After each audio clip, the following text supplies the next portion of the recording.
Welcome to anime recap Kaiju number 8 season 2 episode 2।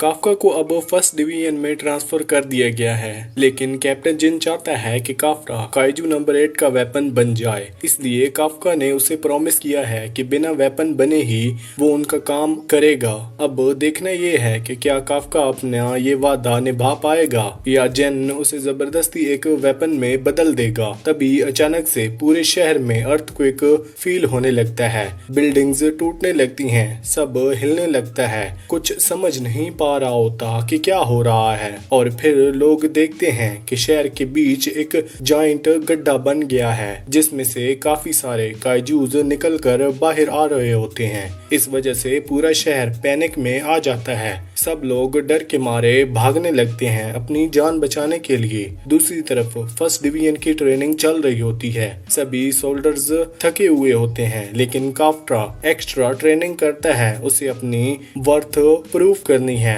वरना उसे हटा दिया जाएगा या फिर मार दिया भी जा सकता है। किकारू कैप्टन जेन के पास जाती है पर्सनल ट्रेनिंग के लिए, ताकि वो और स्ट्रांग बन सके। जैसे ही वो जेन के रूम में जाती है, जेन तुरंत उसके आगे हाथ जोड़ता है। किकारू प्लीज मुझे कुछ पैसे दे दो, पता नहीं कैसे मेरे अकाउंट से सारे पैसे गायब हो गए हैं। किकारू गुस्से से कहती है, तुम मजाक कर रहे हो? पीछे देखो, तुमने कितने बॉक्सेस ऑर्डर किए हैं। तुम्हें शर्म नहीं आती अपने कमांडर से पैसे मांगते हुए? जेन कहता है, प्लीज ऐसा मत बोलो। किकारू चिल्लाती है, चुप करो और मुझे ट्रेन करो। तभी काइजू अलर्ट बजता है और फर्स्ट डिवीजन को बैटलफील्ड में भेजने का ऑर्डर मिलता है। सभी तुरंत तैयार हो जाते हैं। जेन बहुत इरिटेट होता है क्योंकि वो किकारू से पैसे मांग नहीं पाया। शहर के लोग शेल्टर की तरफ भाग रहे होते हैं, लेकिन शेल्टर्स जल्दी ही फुल हो जाते हैं। कुछ लोग अल्टरनेट रास्ता लेते हैं और इसी भगदड़ में एक छोटी लड़की गिरकर उसे चोट लग जाती है। उसका भाई कहता है, मुझे डर लग रहा है। लड़की कहती है, चिंता मत करो, फर्स्ट डिवीजन वाले आते ही होंगे। मुझे पूरा भरोसा है कैप्टन जिन काइजू को हराएगा। तभी एक काइजू वहां आ जाता है। लड़का अपनी बहन को बचाने के लिए उसके सामने खड़ा हो जाता है, पूरे विश्वास के साथ कि कैप्टन जेन जरूर आएगा और उसे बचाएगा। काइजू उसके ऊपर अटैक करने ही वाला होता है कि जेन आकर उसकी जान बचा लेता है और उस काइजू को खत्म कर देता है। बच्चे हैरान रह जाते हैं। जेन कहता है, तुमने मेरे नाम के आगे कैप्टन नहीं लगाया। अब पनिशमेंट के तौर पर तुम्हें इंटरनेट पे कैप्टन जेन कूल है 10 बार लिखना होगा। कुछ सोल्जर उन बच्चों को सेफली जोन में ले जाते हैं। फर्स्ट डिवीजन के लीडर अपनी स्काउट के साथ काइजू को अलग अलग जगह से डिस्ट्रॉय करना शुरू कर देते हैं। जेन उन्हें कहता है कि अपने अपने तरीके से काइजूज को मारो। अगर कोई काइजू बच गया तो उसे न्यूट्रलाइजेशन जोन में भेज दिया जाए, जहां किकारू और काफका उसे निपट लेंगे। जेन ये देखना चाहती है कि क्या वो दोनों काबिल हैं या फिर नहीं। हेडक्वार्टर में सभी स्काउट पे नजर रखी जा रही होती है। सब लोग डेटा कलेक्ट कर रहे होते हैं ताकि कंफर्म हो सके सिटीजन सेफ शेल्टर तक पहुंच गए हैं या नहीं। तभी स्काउट्स काइजूज पे अटैक स्टार्ट कर देते हैं। काफी काइजूज न्यूट्रलाइजेशन जोन की तरफ भेज दिए जाते हैं। वहां किकारू अपना वेपन निकालता है और एक काइजू को एक ही अटैक में उड़ा देता है। सब लोग उसकी पावर देखकर शॉक्ड रह जाते हैं, लेकिन किकारू को भी अपनी सेटिस्फेक्शन नहीं हुई। उसे लगता है कि वाइस कैप्टन शाशिरू उससे भी फास्ट है और कैप्टन मीना तो और भी स्ट्रॉन्ग है, इसलिए वो और भी ज्यादा स्पीड और पावर के साथ अटैक करना स्टार्ट कर देती है। कुछ ही वक्त में वो 3 काइजूज को खत्म कर देती है, जिसे देखकर उसकी टीम भी एक्साइटेड हो जाती है और एक एक करके फाइट में उतर पड़ते हैं। किकारू फुल पावर में काइजूज पर हमला कर रही होती है। तब और भी ज्यादा काइजूज काफका की टीम की तरफ बढ़ने लगते हैं। काफका थोड़ा घबराया हुआ होता है और हेडक्वार्टर के लोग भी क्यूरियोसिटी से देख रहे होते हैं कि अब काफका क्या करेगा, क्योंकि वो फुल्ली ट्रांसफॉर्म नहीं हो पा रहा। काफका की टीम फाइट के लिए रेडी हो जाती है। काफका भी हिम्मत करता है और ट्रांसफॉर्मेशन करके अपने कुछ बॉडी पार्ट्स काइजू फॉर्म में बदल लेता है। फिर वो एक आंट काइजू पर अटैक करती है, लेकिन अटैक असर नहीं करता। सब कंफ्यूज हो जाते हैं कि काफ्का पूरा ट्रांसफॉर्म क्यों नहीं हो पा रहा। काफ्का सोचता है, मुझे पहले ही शक था कि पार्टेल फॉर्म में कुछ नहीं कर पाऊंगा, पर अगर मैं पूरी तरह काइजू में बदल गया और कंट्रोल लॉस कर दिया, लोगों की जान खतरे में पड़ सकती है। लेकिन अब रुकना पॉसिबल नहीं है। काफ्का डिसाइड करता है कि उसे मीना के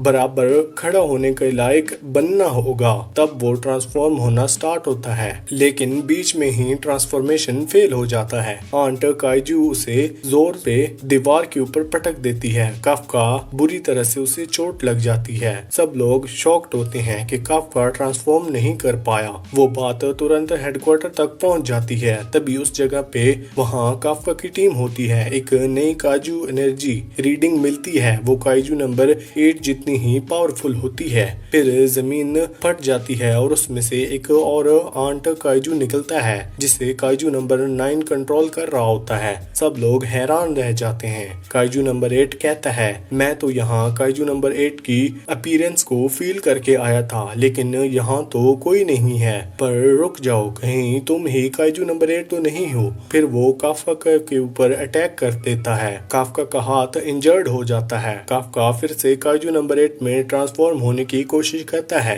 लेकिन दूसरी बार भी ट्रांसफॉर्मेशन फेल हो जाता है। ये देखकर जेन डिसाइड करता है कि अब वो काफ्का की मदद करेगा, लेकिन तभी एक और काइजू उसके सामने आ जाता है, जिसे फिर से काइजू नंबर 9 ही कंट्रोल कर रहा होता है। हेडक्वार्टर में सिग्नल मिलता है। दो अलग अलग जगह पर काइजू नंबर 9 का अपीयरेंस है। सब लोग शॉक्ड रह जाते हैं। फिर मरने वाले काइजूज एक दूसरे से मर्ज होना स्टार्ट हो जाते हैं। एनिमीज का नंबर और बढ़ने लगता है। हेडक्वार्टर को अब लगता है कि ये अटैक जो अभी हो रहा है वो 3rd डिवीजन के बेस पे हुए अटैक से ज्यादा खतरनाक है। जेन सोचता है, काइजू नंबर 9 ने तो पूरा बैटल की डायरेक्शन ही बदल दी, तो ये है उसकी असली पावर। तब काफ्का की टीम एक एक करके काइजूज को खत्म कर रही होती है, लेकिन जैसे ही उन्हें पता चलता है कि काफ्का डेंजर में है, वो तुरंत उसकी मदद के लिए निकल पड़ते हैं। पर काइजू नंबर 9 उन पर अटैक करता है और सभी को मार देता है। अब उसका टारगेट क्लियर होता है, काइजू नंबर 8 को खत्म करके उसकी पावर हासिल करना। वो काफ्का पर जोर से अटैक करता है, लेकिन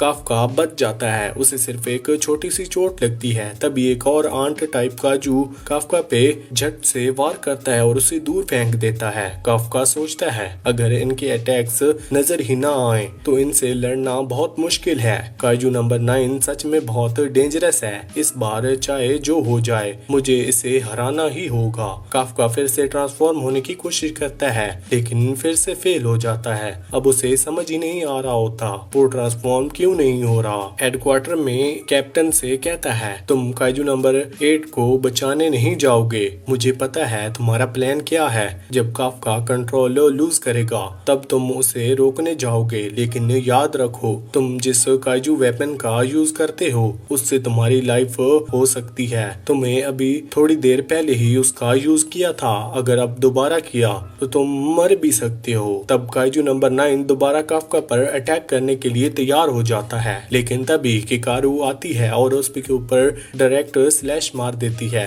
पर काइजू नंबर 9 काफी क्रीपी तरीके से दोबारा जोड़ने लगता है। काइजू नंबर 9 गुस्से में पूछता है, तुम कौन हो? किकारू कॉन्फिडेंटली कहती है, तुम्हें मेरा नाम जानने की जरूरत नहीं, क्योंकि आज तुम जिंदा ही नहीं बचोगे। फिर वो अपने सूट का फुल पावर एक्टिवेट करती है। उसी वक्त दूसरा काइजू नंबर 9 भी काइजू नंबर 8 को मारने के लिए आगे बढ़ता है, लेकिन उसके सामने कैप्टन जेन आ जाता है। जेन कहता है, सॉरी, पर अब तुम काफ्का को हाथ नहीं लगा सकते। तुम्हारे सामने एक कैप्टन खड़ा है। काइजू नंबर 9 जेन पर अटैक करता है, पर जेन अपनी स्पीड से बच जाता है और पलट के डायरेक्ट उसके ऊपर स्ट्राइक कर देता है। हेडक्वार्टर में सब लोग ये फाइट देख रहे होते हैं। डायरेक्टर इसाऊ सोचता है, ये ट्रायल है नेक्स्ट जनरेशन का, अब इन्हें ये चैलेंजेस फेस करना होगा बिना पीछे हटे। और इसी के साथ ये एपिसोड यहीं पर एंड होता है। वीडियो अच्छी लगी हो तो वीडियो को लाइक करके चैनल को सब्सक्राइब लाजमी करना। कम से कम 1000 सब्सक्राइबर तो कंप्लीट करा दो, या फिर 100 ही कंप्लीट करा दो। Thanks for watching.